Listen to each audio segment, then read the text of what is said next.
हमारे यहाँ शादियों में ना घटिया डबल स्टैंडर्ड्स को ना ट्रेडिशन का नाम देके सालों से नॉर्मलाइज किया गया। आप सुनोगे तो आप अपनी राय जरूर देना। है कि घटिया डायलॉग, साली तो आधी घरवाली होती है। एक्सक्यूज मी, ये कैसा घटिया मजाक है? अब इस पे मैं अपना व्यू पॉइंट देती हूँ। It is pure unadulterated patriarchy.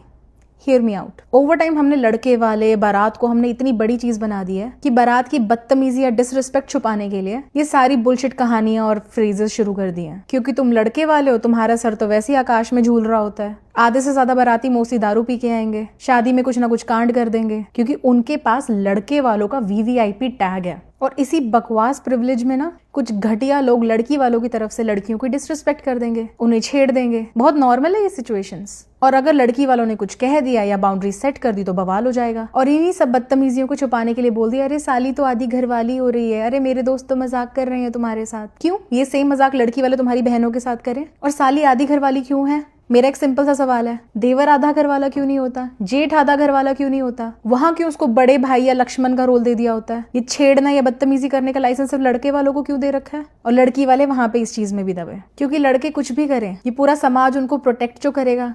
लड़के तो ऐसे ही होते हैं, बदतमीज होते हैं, लड़के तो जिद्दी होते हैं। अपनी सालियों के साथ तुम बदतमीजी करोगे लेकिन अपने घर में आके भाभी माँ समान है। जैसे ही बहू घर में अगर भाभी तो माँ समान है, हमारी सारे घर की इज्जत तो बहू का ही ठेका है। अपने घर के बेटे को लक्ष्मण का टैग देके शरीफ बना देंगे। वहीं अगर लड़की की बहन है, साली है, तो उसको ऑब्जेक्टिफाई करके आधी घरवाली का टैग दे देंगे। और तुम्हें इस स्टूपिड चीज पे हंसना पड़ेगा, इस छेड़छाड़ को चुपचाप सहना पड़ेगा, वरना लड़के वालों का मुंह बन जाएगा। उनको अगर बाउंड्री सेट करने को बोल दिया, उनको उनकी जगह दिखा दी तो वहीं पे रिश्ता तोड़ने की धमकियां मिलने लग जाएंगी। साइकोलॉजी में इसको बोलते हैं सिस्टमैटिक गैसलाइटिंग या फिर इंस्टीट्यूशनलाइज हरासमेंट। एक पूरा समाज मिलकर एक लड़की को बताता कि तुम्हारा अनकंफर्टेबल होना गलत है और मर्द का एंटाइटल्ड होना सही। अगर आप अपने आसपास ये सब चीजें होते देख रहे हो तो उसको रोक दो। मुझे बहुत खुशी होती है जब मैं किसी शादी में जाती हूँ और ये घटिया चीजें नहीं चल रही होती हैं। I love the change.